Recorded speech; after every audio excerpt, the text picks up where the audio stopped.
বেশ কিছুদিন কেটে গেল আমার, তো খুবই ব্যস্ততার কারণে সেরকম ভিডিও তোমাদের সাথে শেয়ার করতে পারিনি। তো আজ কিন্তু চলে এসেছি সেই ডেলি ব্লগ আর পুরোনো দিনে চলে এসেছি। তো আজকের ভিডিওটা পুরো ডেলি ব্লগ, যেরকম রোজকারই কাজ, একই কাজ আমার রোজকার ডেলি রুটিন তোমাদের সাথে শেয়ার করব। আর চলে এলাম ছেলেকে নিয়ে আবার সেই পুরোনো জায়গায়। তো চলো আজকের ভিডিওটা সকাল থেকেই কিন্তু স্টার্ট করে দিয়েছি। হ্যালো বন্ধুরা, সবাই কেমন আছো? আশা করি সবাই ভালো আছো। Welcome back to my channel. আমি সুমিত্রা, তোমাদের জন্য নতুন একটা ব্লগের সাথে আবার চলে এলাম। তো চলো আজকের ভিডিওটা কিন্তু সকাল থেকে স্টার্ট করে দিয়েছি। হ্যাঁ, সবাই কিন্তু পুরো ভিডিওটা দেখবে, স্কিপ কিন্তু কেউ করো না। আশা করি তোমাদের সবার ভালোই লাগবে। তো আবার চলে এলাম ডেলি রুটিন, আমার একই সব রুটিন তোমাদের সাথে এখন আবার প্রথম থেকে আবার নতুন করে সব শুরু করব। তো ছেলেকে নিয়ে আজও যাব সেই পুরনো জায়গায়, আবার ছেলেকে নিয়ে যাব আজ মাঠে, কারণ অনেক দিন মাঝখানে যাওয়া হয়নি, বিয়ে ছিল, অনুষ্ঠান ছিল, আর খুবই ব্যস্ততায় দিন কাটছিল আমার, তোমরা সব ভিডিওতে দেখতেই পেয়েছো। তো আজকের ভিডিওটা আমি কিন্তু সকাল থেকে স্টার্ট করেছি। তো ছেলে এখনও ঘুমাচ্ছে, তো এখন বাজে সকাল 7টা, আর ওর বাপি সকালবেলায় বেরিয়ে গেছে কাজে। তো আমি এবার উঠে পড়েছি, ওকে ডাকছি, বেশ তুই উঠে পড়, এবার পড়তে বসবে, ওর পড়া আছে। তো ও এখন উঠবে না বলছে না। আর ঠান্ডাটা একটু হালকা হালকা কিন্তু কমে গেছে, বেশ হালকা নয়, অনেকটাই কম লাগছে ঠান্ডাটা। তো তারপরে ও কিন্তু উঠবে, এবার উঠে ব্রাশ করে পড়তে বসবে, আর আমি এদিকে বাসি কাজগুলো সেরে চা ফা খেয়ে নেবো। তো বাসি কাজ সেরে এই যে চলে এসেছি চা নিয়ে, কারণ চা এখন খেতে হবে সকালবেলায়। আর এটা কিন্তু খাবো আমি, আমার যা আর শাশুড়ি মা, তিনজনা মিলে খেয়ে নিয়েছি চা, কারণ বাদবাকি তো ওরা সবাই বাড়ি থাকে না। আর তারপর দেখো আমি কিন্তু স্নান করে চলে এসেছি একেবারে ঘরে। হ্যাঁ, স্নান করে চলে এসেছি, এবার টিফিন করব। টিফিন খেয়ে ছেলে আবার স্কুলে যাবে, তার জন্য তাড়াতাড়ি করছি। তো তারপরে আবার পুজো করতে হবে, সবটাই করে একেবারে তারপর রান্নাঘরের রান্না বসাবো, দুপুরের রান্না। শীতকালে যেন তো স্নান করার পর হাত পায়ে একটু তেল না, বডি অয়েল না দিলে না একটু খসখসে ভাব কিন্তু যায় না, আর খুব খসখসে লাগে। তো আমি একটু বডি অয়েলটা মেখে নিচ্ছি একেবারে, না হলে না ভুলে যাই। আর কাজ করতে করতে সবটাই মনে থাকে না, কি করব আর কি করব বুঝতে পারি না। আর রান্না করতে করতে না দেরি হয়ে যায়, ওই জন্য আগেই স্নানটা করে নিই, তো তাহলে ভালো হয়। আর রান্না করতে করতে সময় কত লেগে যায় না, বাকি কাজ করতে করতেও সময় অনেক কেটে যায়। তো একটার পর একটা কাজ তো থেকেই যায় রান্নার পরে। তো সেই কারণে স্নানটা আগে করে নিয়েছি। তো তারপরে দেখো এই যে জলখাবারটা আগে করে নিয়েছি, টিফিন এই যে আলু ভাজা আর পরোটা, এগুলোই খাওয়া দাওয়া হবে সকালবেলায়। তো সেগুলো খাওয়া দাওয়া করে ছেলেকে আগে স্কুলে পাঠিয়ে দেবো এবার, আর আমরাও খেয়ে নেবো সবাই, এগুলোই খাবো সকালবেলার টিফিন আমাদের। রোজ কিছু না কিছু টিফিন সকালে হয়, হয়তো রুটি, না হলে পরোটা, না হলে চাউমিন, এগুলোই করি রোজকার। টিফিনে কিছু করতে হয়, কারণ সবাইকেই তো খেতে হয় এগুলো, সকালবেলায় না খেলে আবার এদিকে খিদে পেয়ে যাবে। হ্যাঁ, রান্নাঘরে চলে এসেছি রান্না করতে এবার। তো কী কী রান্না হবে সবটাই তোমাদের বলবো। তো আজকে সারাদিনে কী কী করলাম সবটাই তোমাদের বলবো। তো কী রান্না বসিয়েছি দেখতে থাকো তোমরা সবাই বন্ধুরা। দুপুরে রান্না হচ্ছে এই যে লাউ চিংড়ি লাস্টে বসিয়েছি, আর এই ধনেপাতাটা লাউ চিংড়িতে দেওয়া হবে। আর এদিকে ভাত কিন্তু হয়ে গেছে, ভাতটা আমার হয়ে গেছে, আর মাছের তরকারিটাও হয়ে গেছে। তো মাছ রান্না করেছি ভোলা মাছ, আজকে গঙ্গার এই জ্যান্ত ভোলাগুলো বেশ একটু আলু দিয়ে ধনেপাতা দিয়ে মাখা করেছি, এগুলোই দুপুরের রান্না। আজকে সেরকম কিছু করিনি, এগুলোই খাওয়া দাওয়া করবো এবার, তারপর ছেলেকে যাব আনতে। তো ছেলেকে নিয়ে এই যে স্কুল থেকে এখন বাড়ি ফিরছি আমি, দেখতেই পাচ্ছ এটা কিন্তু আমাদের ব্রিজের আছে, এটা ব্রিজ থেকে যখন বাড়ি ফিরছি ব্রিজ টপকে পার হয়ে আসতে হয়।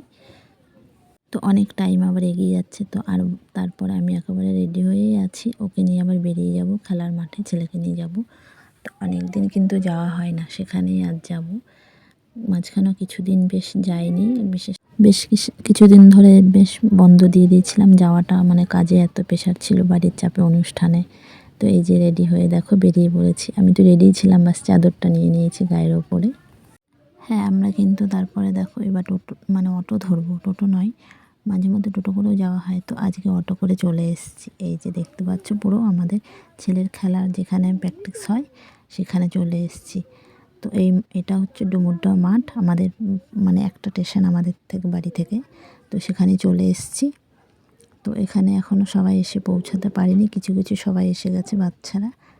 এখানে কিন্তু অনেক বড় ঠাকুর পুজো হয়েছে, শিব ঠাকুর, খুবই সুন্দর, খুব অনেক বড় হয়েছে। এটা হচ্ছে কত বড় হয়েছে বলছি তোমাদের। তো খুবই সুন্দর ঠাকুরটা করেছে। এটা হচ্ছে 17 ফুট শিব ঠাকুর করেছে, অনেক বড় ঠাকুর। তো এরকম বড় কিন্তু আমাদের মানে কুন্তিঘাটেও হয়। ওটা লক্ষ্মীবাজারে বেশ বড় ঠাকুর পুজো হয়, খুব বড় শিব ঠাকুরের পুজো হয়, মেলা হয়। তো তোমাদের আমি মেলায় গেলে তোমাদের সাথে সেই ভিডিও শেয়ার করব, আশা করছি সবাই কিন্তু দেখবে। আর ভিডিও মেলায় গেলে ঠিক ভিডিও তোমাদের জন্য আসবে। এখনও আমার যাওয়া হয়নি মেলায়। আর ঠাকুরটা কিন্তু 17 ফুট করেছে ওরা, খুবই বড় করেছে। আর এখানে দেখতে পাচ্ছ সবাই, এই যে বাচ্চারা দাঁড়িয়ে আছে, এখনও খেলা প্র্যাকটিস শুরু হয়ে গেল। এই যে দেখতে পাচ্ছ সবাই স্টার্ট করে দিয়েছে খেলা এবার ওদের। আর আমরা পাশে বসে সবাই আছি, গার্জেন যারা মায়েরা সব এসছে, সবাই পাশে বসে আছি।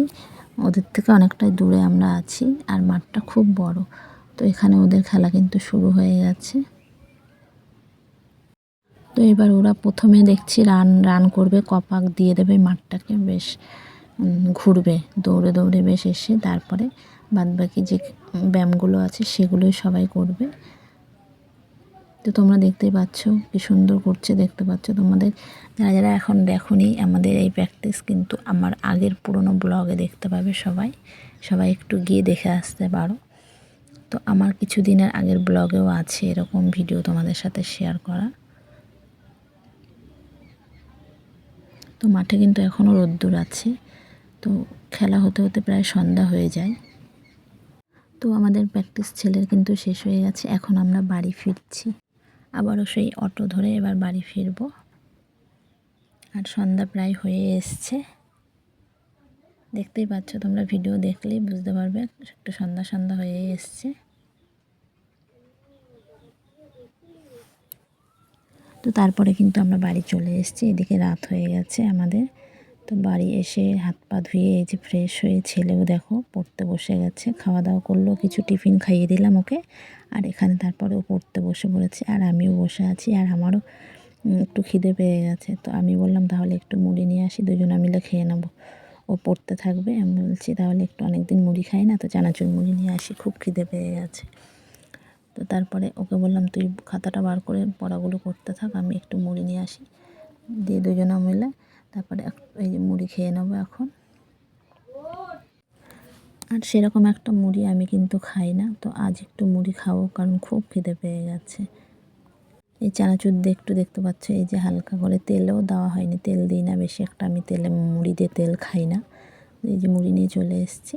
তো আজকের ভিডিওটা এখানে শেষ করছি বন্ধুরা। কেমন হয়েছে সবাই একটু বলবে, সবাই কমেন্ট করবে। নেক্সট ভিডিওতে আবার তোমাদের সাথে দেখা হবে। তো আবার সুন্দর সুন্দর তোমাদের জন্য ভিডিও নিয়ে আসবো। সবাই এভাবে পাশে থেকো। টাটা, বাই বাই সবাই।